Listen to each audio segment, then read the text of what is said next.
আসসালামু আলাইকুম। Religious mindset two নবীর প্রজ্ঞা কি বলার কথা কি বলছি বইয়ে নবীদের প্রজ্ঞা এবং আমাদের উজবুকি বিশ্লেষণ নিয়ে আলোচনা করেছি।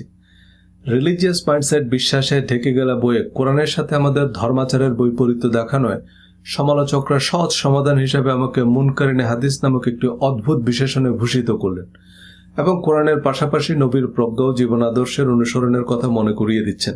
রিলিজিয়াস মাইন্ডসেটের দ্বিতীয় বইয়ে আমি হাদিসের সাথে আমাদের ধর্মাচারের বৈপরীত্য দেখিয়েছি। এ বইয়ে আমি সিন্ধুকে তোলা কিছু হাদিস উপস্থাপন করেছি, দেখানোর চেষ্টা করেছি যে আমরা আসলে কোরআন হাদিস নয়, আমাদের প্রবৃত্তির অনুসরণ করি। নবীর প্রজ্ঞা ও জীবন আদর্শকে আমরা আমাদের নিজেদের সুবিধা, পছন্দ ও দলীয় আলেমদের মত অনুযায়ী বুঝি। পবিত্র কোরআনে আল্লাহ বলেছেন, তোমাদের জন্য তোমাদের রাসূলের মধ্যেই আছে উত্তম আদর্শ। নবীজি সাল্লাল্লাহু আলাইহি সাল্লামকে আল্লাহ হিকমা দিয়েছেন। কোরআন, হাদিস, সিরাত, ইসলামের ইতিহাসে নবীর উত্তম আদর্শ হিকমার বিবরণ আছে। আমাদের শাইখুল হাদিসরা দাবি করছেন হিকমা হচ্ছে হাদিস। হাদিসে হিকমার বিবরণ আছে, তবে হাদিসকে হিকমা মনে করা নেহায়েত মূর্খতা। হিকমা মানে প্রজ্ঞা বা wisdom, analytical ability, reasoning capacity বা ডিসিশন মেকিং ক্যাপাবিলিটি। প্রতিটা জনপদে আল্লাহ নবী পাঠিয়েছেন, প্রতিটা জনপদের প্রজ্ঞাবান মানুষদের আল্লাহ নবী হিসাবে নির্বাচন করেছেন, যারা মানুষকে কৃষি, শিল্প, ব্যবসা, যুদ্ধ, রাজনীতি, জীবন জীবিকার মূলনীতি শিক্ষা দিয়েছেন। পৃথিবীতে আর কোনো নবী না আসলেও প্রজ্ঞাবান মানুষ আসবে, যারা মানব জাতির জন্য সম্ভাবনা ও সমৃদ্ধির নতুন নতুন দুয়ার খুলবে। এসব জ্ঞানী ও প্রজ্ঞাবান মানুষরাই নবীদের উত্তরসূরি, যারা হবেন সমগ্র মানব জাতির জন্য বাতিঘর। কিন্তু আমরা মদিনা আল আজহারে পড়ুয়া শাইখুল হাদিসদের আলেম বা জ্ঞানী মনে করি, কিন্তু হার্ভার্ড, অক্সফোর্ডে পড়ুয়াদের আলেম মনে করি না। বরেণ্য কবি, সাহিত্যিক, দার্শনিক, সমরবিদ, পদার্থবিদ, চিকিৎসা বিজ্ঞানী এরা কি তবে জাহেল বা মূর্খ? জ্ঞান বিজ্ঞানের বিভিন্ন শাখায় যারা অবদান রেখে চলেছেন তাদের আমরা বলি সাধারণ শিক্ষায় শিক্ষিত, তাই সেসব শিক্ষার সাথে ধর্মের কোনো সম্পর্ক নেই। আর মদিনা আল আজহার থেকে যারা অসাধারণ শিক্ষায় শিক্ষিত বা কথিত আলেমরা আমাদের শিক্ষা দিচ্ছেন মোচ কদ্দুর বড় হবে, মহিলাদের মুখ খোলা রাখা যাবে কিনা, কিভাবে পানি পান করতে হবে, কোন দোয়া পড়লে বেহেশতের 8টি দরজা খুলে দেওয়া হবে, দোজখের আগুন হারাম হয়ে যাবে বা মুস্তাজাবুদ দাওয়া বনে যাবেন, ইমাম মেহেদী কোথায় আত্মপ্রকাশ করবেন। কোরআন, হাদিস, সিরাত, ইসলামের ইতিহাসের পাতায় পাতায় ছড়িয়ে ছিটিয়ে থাকা জ্ঞান ও প্রজ্ঞার অমূল্য রত্নভাণ্ডার পায়ে ঠেলে হিকমার নামে সব অর্থহীন, অবান্তর, অযৌক্তিক, অসার আলোচনায় কেন ডুবে থাকি? কারণ আল্লাহ নবীকে দিয়েছেন হিকমা আর আমাদের দিয়েছেন আহাম্মকি। আমেরিকান যোগাযোগবিদ ওয়াল্টার লিপম্যান বলেছেন, প্রজ্ঞা বুঝতে হলেও একজন মানুষের প্রজ্ঞা থাকতে হয়। শ্রোতারা বধির হলে সঙ্গীত কিছুই নয়। It requires wisdom to understand wisdom. The music is nothing if the audience is deaf. একজন বধির মানুষকে মাইকেল জ্যাকসনের গান শোনানো আর মাহফুজ আহমেদের গান শোনানো একই কথা। আমাদের মতো আহাম্মকদের কাছে নবীর হিকমার আবু জেহেলের হিকমার তফাৎ নেই। আবু জেহেলরা যা যা করত ঠিক একই কাজ আমরা মানছি নবীর সুন্নাহ নাম দিয়ে। আমরা নিজেরা কোরআন, হাদিস, সিরাত, ইতিহাস পড়তে আগ্রহী নই, চিন্তা গবেষণা করতে রাজি নই। আমরা পালের ভেড়া হয়ে থাকতেই পছন্দ করি, কারণ এতগুলো ভেড়া তো ভুল হতে পারে না। হিকমা নাম দিয়ে হাদিসকে কোরআনের সমকক্ষ বানিয়ে হাদিসের ভিত্তিতে ধর্মের বিধিবিধান প্রণয়ন করা হচ্ছে। হাদিসে নবীজির প্রজ্ঞা এবং কোরআনের বাড়তি তথ্য আছে। সিরাত ও ইতিহাসের কিতাবেও নবীজির প্রজ্ঞা ও অনুকরণীয় আদর্শ আছে। এ ভিডিওতে নবীর হিকমা আমাদের আহাম্মকির তুলনামূলক আলোচনা করব। রিলিজিয়াস মাইন্ডসেট টু নবীর প্রজ্ঞা বইয়ে বিস্তারিত রেফারেন্স সহ বলেছি, সকল নবীদের আল্লাহ প্রজ্ঞা দিয়েছেন এবং নবীরাই আমাদের জন্য অনুমোদিত আদর্শ। কোরআনে আল্লাহ নবীদের প্রজ্ঞা ও উত্তম আদর্শের বিবরণ দিয়েছেন। সূরা নূহ, সূরা ইউনুস, সূরা ইউসুফ, সূরা মুহাম্মদ, সূরা হুদ, সূরা মরিয়ম, সূরা আম্বিয়া, সূরা আহজাব। কোরআনের পাতায় পাতায় নবীদের জীবন আলোক্য। পবিত্র কোরআনে আল্লাহ বলেছেন, ইব্রাহিম ও তার সাথীদের মধ্যে তোমাদের জন্য রয়েছে উত্তম আদর্শ। এখন ইব্রাহিম আলাইহিস সালামের আদর্শ আমরা কোথা থেকে জানব? সহিহ ইব্রাহিম শরীফ কোন প্রকাশনী প্রকাশ করে? কোরআনে একটা সূরা আছে, সূরা ইব্রাহিম। কোরআনের 30 পারার প্রায় 1 পারা জুড়ে শুধু ইব্রাহিম আলাইহিস সালামের প্রজ্ঞা ও জীবন আদর্শের আলোচনা করা হয়েছে। ইব্রাহিম আলাইহিস সালাম এর আপন পিতা, একেবারে ব্যক্তিগত পিতা, একজন সার্টিফাইড মুশরিক। ইব্রাহিম আলাইসাল্লামের পিতা একজন মুশরিক ছিলেন। নূহ আলাইসাল্লামের আপন পুত্র ছিল একজন কাফের। এ কথা কোরআনে বলার উদ্দেশ্য কি? আল্লাহর কিতাবের বাইরে নবীর বাপের কথাও বিশ্বাস করবা না। আওলাদে রাসূল শুনলেই দৌড় দিবা না। নবীর বাপও মুশরিক হতে পারে, আওলাদে রাসূলও কাফের হতে পারে। আল্লাহ রাসূলদের অথরাইজ করেছেন, এর বাইরে যাদেরকে সত্যায়িত করেননি তাদের বক্তব্য গ্রহণের মানদণ্ড হবে কোরআন। ইব্রাহিম আলাইসাল্লামকে ফেরেশতারা কিভাবে সালাম দিয়েছেন, তিনি কিভাবে সালামের জবাব দিয়েছেন কোরআনে আল্লাহ বর্ণনা করেছেন। ফেরেশতারা বলল সালাম, ইব্রাহিমও বলল সালাম। আমার একটি ভিডিওতে সালাম এভরিওয়ান বলায় কয়েকজন কমেন্ট করলেন, এটা আবার কোন দেশি সালাম? এটা হযরত ইব্রাহিম আলাইসাল্লামের সালাম। অনেকে সালামুন আলাইকুম বলে সালাম দেন, কারণ কোরআনে সালামুন আলাইকুম বলে সালাম দিতে বলা হয়েছে। সালামুন আলাইকুম 100% কোরআন সম্মত সালাম, কিন্তু অনেকে আসসালামু আলাইকুম বলাটাকে কোরআন অস্বীকার করার অভিযোগে কুফরি বলছেন। আবার সালামুন আলাইকুম বললে অনেকে আহলে কোরআন ফিতনা বলে গালাগাল করেন। এই বিবাদের প্রধান কারণ আমরা আপাদমস্তক আহাম্মক। আমরা দিনভর পীরের পিছনে দৌড়াই, কিন্তু কোরআন খুলে মিলিয়ে দেখি না। সালামুন আলাইকুম আর আসসালামু আলাইকুম এই দুয়ের মধ্যে অর্থ, ভাষা ও ব্যাকরণগত কোনো পার্থক্য নাই। কোরআন আর আল কোরআন একই কথা। তদুপরি কোরআনে নবীরা আসসালামু আলাইকুম বলেও সালাম দিয়েছেন। মুসা আলাইসাল্লাম এবং হারুন আলাইসাল্লাম সালাম দিয়েছেন আসসালামু আলা মান ইত্তাবা আল হুদা, নট সালামুন আলা মান ইত্তাবা আল হুদা। ঈসা আলাইসাল্লাম সালাম দিয়েছেন আসসালামু আলাইয়া, নট সালামুন আলাইয়া। সুতরাং সালাম, সালামুন আলাইকুম, আসসালামু আলাইকুম সবই কোরআন এবং হাদিস সম্মত সালাম। সালাম মানে মুখে একটা মুখস্থ বাক্য বলা নয়, আন্তরিকভাবে তার শান্তি কামনা, অর্থাৎ পরিচিত অপরিচিত সবার শান্তি কামনা, মঙ্গল কামনা করা একজন আদর্শ মুসলমানের বৈশিষ্ট্য। শান্তি বলতে সব রকম শান্তি এবং প্রশান্তি বোঝায়, অর্থাৎ একজন ভালো মুসলমান পরিচিত অপরিচিত সকলের প্রশান্তি ও আনন্দের কারণ হবে, সকলের শুভাকাঙ্ক্ষী হবে, সহযোগী হবে, মানুষকে ভালো কথা বলবে, উৎসাহব্যঞ্জক প্রশংসাসূচক কথা বলবে। সালামের জবাব ও সালাম, অর্থাৎ আপনার জন্য প্রশান্তি। কিন্তু আমরা কারো সালামের জবাব দিই, আপনার তো সালামই হয় না। আগে সালাম দেয়া শিখেন, তারপর ভিডিও বানান। সালাম দিতে জানে না, আবার বই লেখে। ইব্রাহিম আলাইসাল্লাম আল্লাহর কাছে প্রজ্ঞাপূর্ণ দোয়া করেছেন, আল্লাহ কোরআনে তা উল্লেখ করেছেন। রব্বি হাবলি হুকমা ওয়াল হিকনি বিস-সালিহিন ওয়াজআললি লিসানা সিদকিন ফিল আখিরিন। হে আমার রব, আমাকে প্রজ্ঞা দান করুন এবং আমাকে সৎকর্মশীলদের অন্তর্ভুক্ত করুন এবং পরবর্তীদের মধ্যে আমার সুনাম সুখ্যাতি অব্যাহত রাখুন। ইব্রাহিম আলাইসাল্লামের আরও দোয়া আছে কোরআনে। কোরআনের দোয়া নামে একটা ভিডিওতে এবং একটা অধ্যায় আলোচনা করেছি এ বইয়ে। ইব্রাহিম আলাইসাল্লাম আল্লাহর কাছে কি ভিক্ষা চাইতেন? প্রজ্ঞা বা উইজডম। তিনি সৎকর্মশীলদের অন্তর্ভুক্ত থাকার আর্জি পেশ করেছেন। আমল মানে কর্ম। আমাদের কর্ম দুনিয়া আখিরাতে আমাদের সাফল্য নির্ধারণ করবে। এই আমল মানে মুখস্থ দোয়া দুরুদ নয়। সৎকর্ম মানে ভালো কাজ। ইব্রাহিম আলাইসাল্লামের আবেদনপত্র বলছে তার কাছে গুরুত্বপূর্ণ ছিল প্রজ্ঞা, সৎকর্ম এবং পরবর্তীদের মধ্যে সুনাম সুখ্যাতি। কিন্তু আমরা ইব্রাহিম আলাইসাল্লামের জীবন আদর্শ বলতে বুঝি সুন্নতে খতনা। এ খতনার নাম দিয়েছি মুসলমানি। মুসলিম আর অমুসলিমের মধ্যে পার্থক্য হচ্ছে খতনা। হযরত ইব্রাহিম আলাইসাল্লামের খতনার কথা পবিত্র কোরআনে নাই। কোরআনে 69 বার হযরত ইব্রাহিম আলাইসাল্লামের নাম উল্লেখ করা হয়েছে। হযরত ইব্রাহিম আলাইসাল্লামের কাবাঘর নির্মাণ এবং অন্য সকল ব্যাপারে কোরআনে বর্ণনা করা হয়েছে, অথচ তাকে তার গোপনাঙ্গের একটি অংশ কেটে ফেলতে বলা হয়েছে তা কোথাও বলা হয়নি। আল্লাহর উপর হযরত ইব্রাহিম আলাইসাল্লামের বিশ্বাস ও নিষ্ঠার কথাই গুরুত্ব সহকারে বলা হয়েছে, যা আমাদের জন্য অনুকরণীয়। কিন্তু আমাদের কাছে খতনা কেন মুসলমানের সমার্থক? কারণ আল্লাহ ইব্রাহিম আলাইসাল্লামকে দিয়েছেন হিকমা আর আমাদের দিয়েছেন আহাম্মকি। আমাদের নবীজি সাল্লাল্লাহু আলাইহি সাল্লামের প্রজ্ঞা ও জীবন আদর্শের নির্ভুল বিবরণ একমাত্র কোরআনে আছে। কোরআনে সূরা মুহাম্মদ নামে একটা সূরা আছে। সূরা আহজাবে নবীজির একান্ত ব্যক্তিগত ঘরোয়া বিষয়াদি আলোচিত হয়েছে।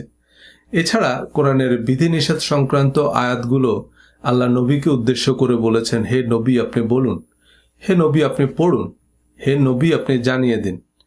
তারা আপনাকে জিজ্ঞেস করে, আপনি বলুন, আপনি করুন, আপনি করবেন না, নবীর জন্য এটা করা পাপ হবে না, নবীর জন্য এটা করা উচিত হবে না। কোরআন নবীজিরই জীবন আলেখ্য। নবীজি সাল্লাল্লাহু সাল্লামের দাড়ি ছিল বা তাকে দাড়ি রাখার নির্দেশ কোরআনে দেওয়া হয়নি, কিন্তু আমাদের কাছে নবীর প্রধান অনুকরণীয় আদর্শ হচ্ছে দাড়ি। কারণ আল্লাহ নবীকে দিয়েছেন হিকমা আর আমাদের দিয়েছেন আহাম্মকি। নবীজি সাল্লাল্লাহু সাল্লাম মক্কা থেকে মদিনায় হিজরত করছেন।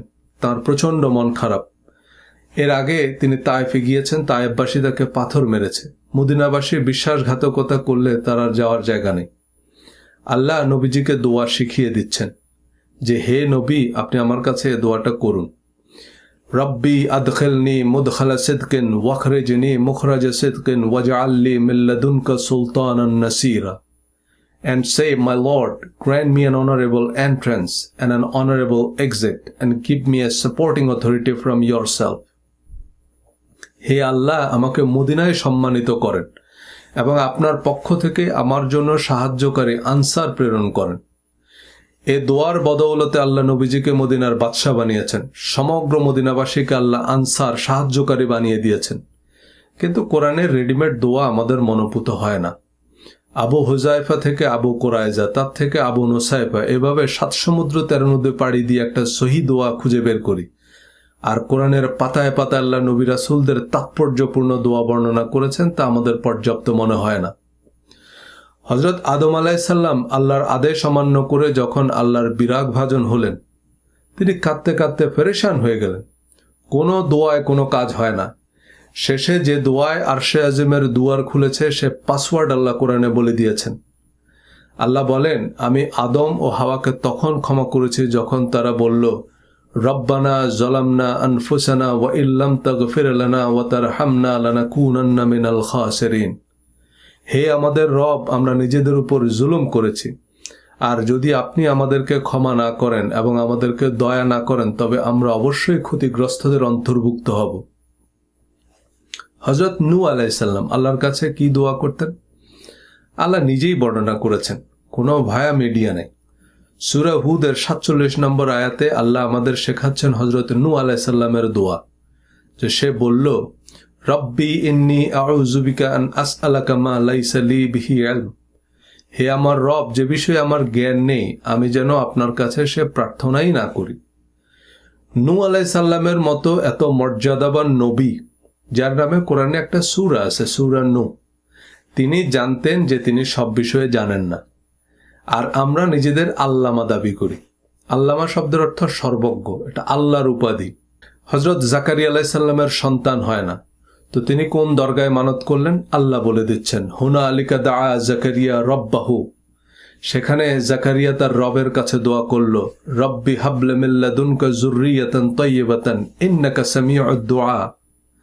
হে আমার রব, আমাকে আপনার পক্ষ থেকে সন্তান দান করুন, নিশ্চয়ই আপনি প্রার্থনা শ্রবণকারী। এ দোয়ার পর কি ঘটল সেটাও আল্লাহ কোরআনে বলে দিয়েছেন। এ দোয়ার পর আল্লাহ তাকে একটি পুত্র সন্তান দান করেছেন, যেন তেন পুত্র সন্তান নয়, আল্লাহর আরেক পয়গাম্বর হযরত ইয়াহিয়া আলাইহিস সালাম। হযরত মূসা আলাইহিস সালামকে আল্লাহ কিতাব দিয়ে বললেন, আপনি আমার কিতাব প্রচার করেন। মূসা আলাইহিস সালামের হাঁটু কাঁপা শুরু হলো, কারণ তিনি খুব ভালো করেই জানেন যে আল্লাহর কিতাবের কথা বললেই এ ফেরাউনের দল তাকে আহলে কোরআন, মুতাজিলা, মুনকারিনে হাদিস, ওরিয়েন্টালিস্ট, আমেরিকার দালাল বলে ধাওয়া দিবে। তখন তিনি আল্লাহর কাছে বসে প্রার্থনা করলেন, রব্বি ইশরাহ লি সাদরি ওয়া ইয়াসসির লি আমরি ওয়াহলুল উকদাতাম মিন লিসানি ইয়াফকাহু কওলি।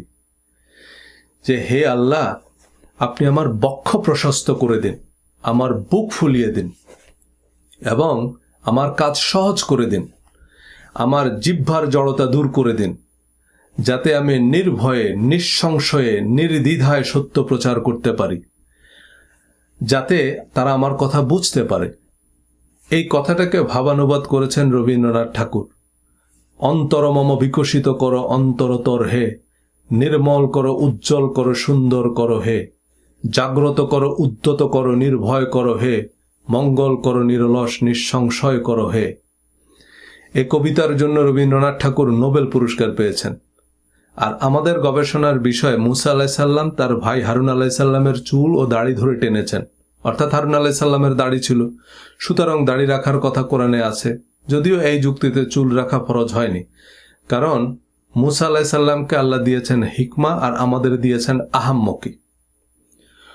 হযরত আইয়ুব আলাইহিস সালামকে আল্লাহ ধুলায় মিশিয়ে দিলেন, তার সম্মান, সম্পদ, সন্তান, স্বাস্থ্য সবকিছু আল্লাহ নিয়ে গেছেন, শুধু নিঃশ্বাসটুকু ছিল। তখন তিনি আল্লাহর কাছে দোয়া করলেন।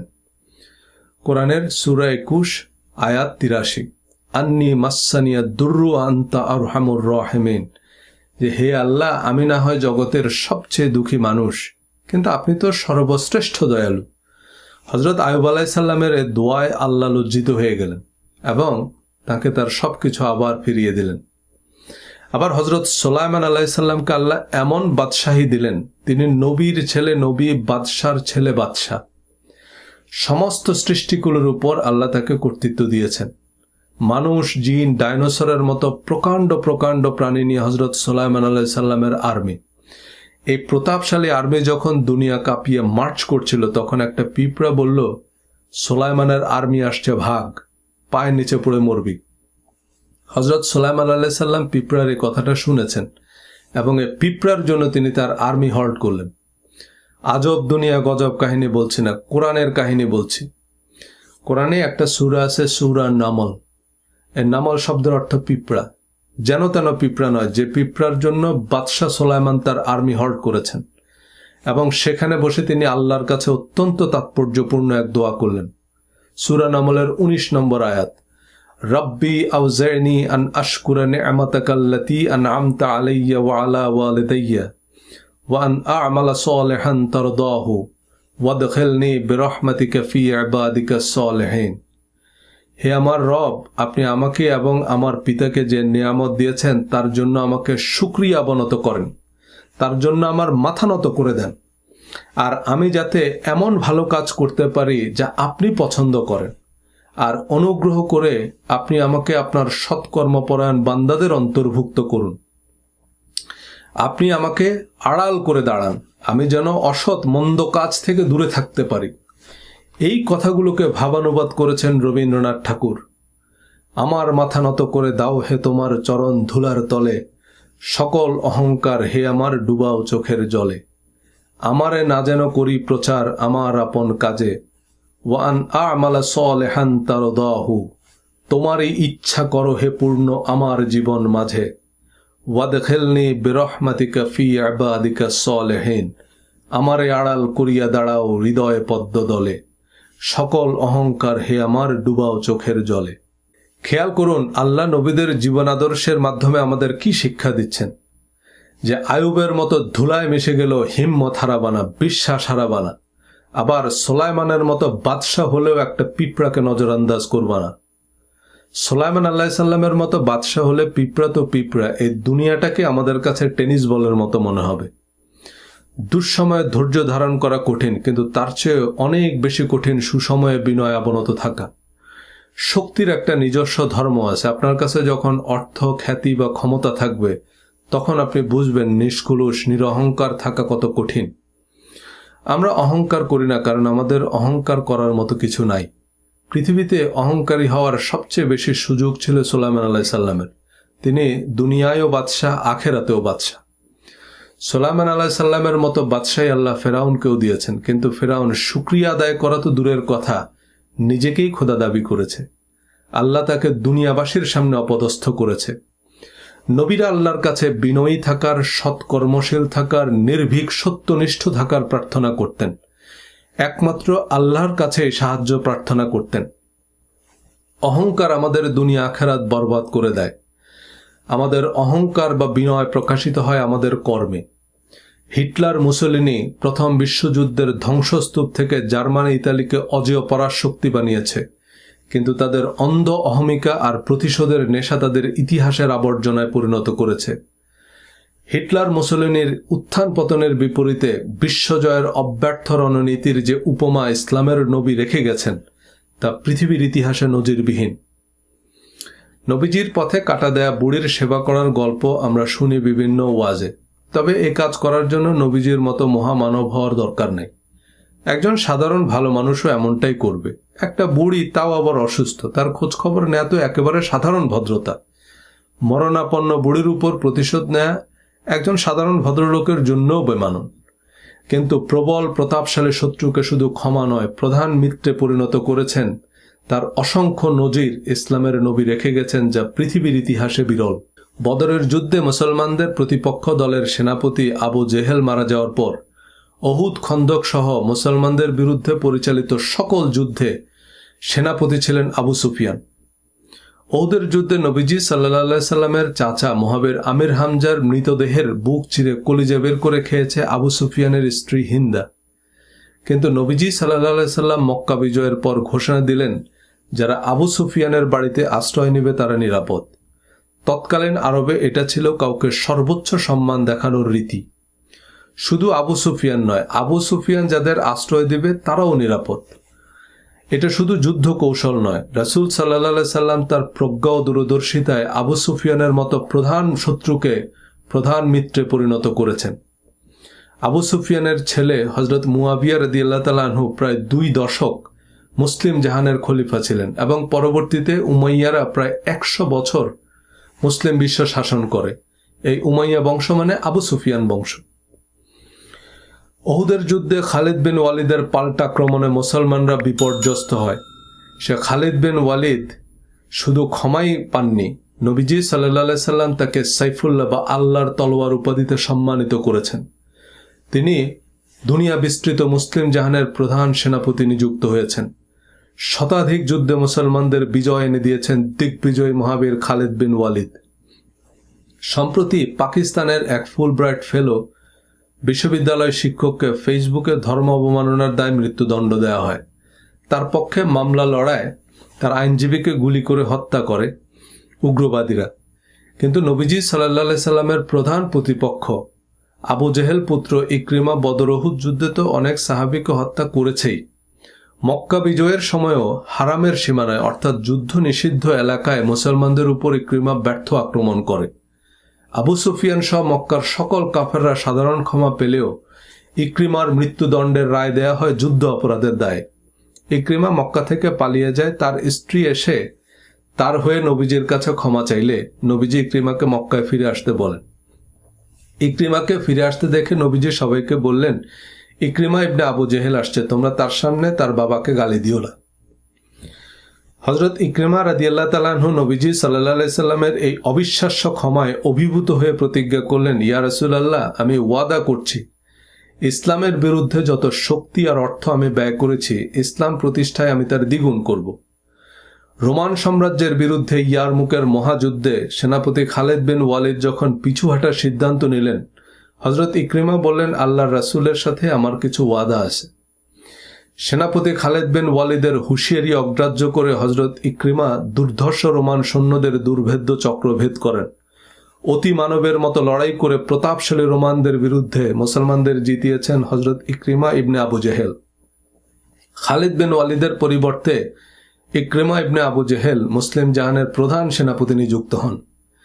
ইকরিমার মতো 20 বৃক্ষকে যিনি দেবদূতে পরিণত করতে পারেন, পৃথিবীর ইতিহাসে তার চেয়ে শক্তিমান নেতা আর কে?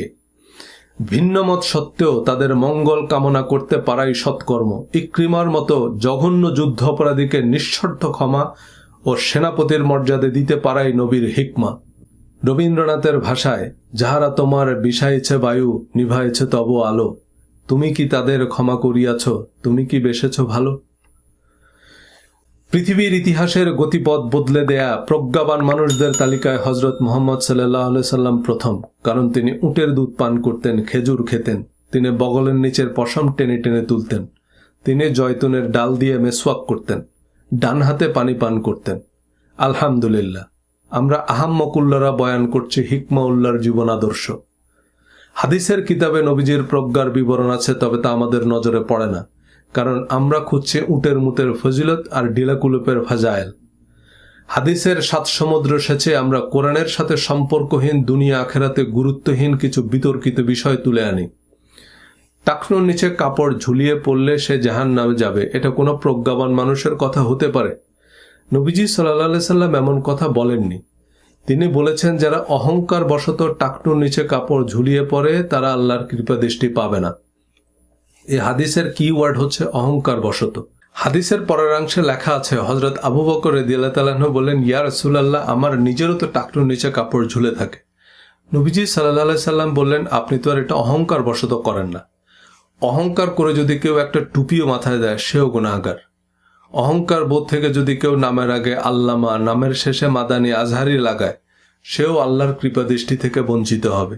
অহংকার অমার্জনীয় অপরাধ। নিশ্চয়ই আল্লাহ দাম্ভিক অহংকারীকে পছন্দ করেন না। কিন্তু টাকনুর নিচে কাপড় নামা আর হাঁটুর উপর কাপড় উঠা নিয়েই আমাদের রাজ্যের গবেষণা। কারণ আল্লাহ নবীকে দিয়েছেন হিকমা আর আমাদের দিয়েছেন আহাম্মকি। হযরত ইব্রাহিম আলাইহিস সালামের সময়ে বেশিরভাগ মানুষ চুরি ডাকাতি করে উপার্জন করত, বাণিজ্য কাফেলা বা মুসাফিরের সর্বস্ব কেড়ে নিত, দাস হিসাবে বিক্রি করে দিত। হযরত ইব্রাহিম আলাইহিস সালাম বললেন, তোমরা যে লুটপাট করো, তোমাদের এই উপার্জন তো হালাল নয়। তোমরা এই হারাম কামায়ে কেনা কাপড় পরে আল্লাহর ঘরে আসবে না। পরবর্তীতে আবু জেহেলরা ইব্রাহিম আলাইহিস সালামের এই হাদিসের ভিত্তিতে ল্যাংটা হয়ে কাবা তাওয়াফ করা শুরু করে, কারণ তাদের কামাই হারাম। আর ইব্রাহিম আলাইহিস সালাম বলেছেন, হারাম কামায়ের কাপড় পরে আল্লাহর ঘরে আসবে না, তাহলে উপায় কি? ল্যাংটা।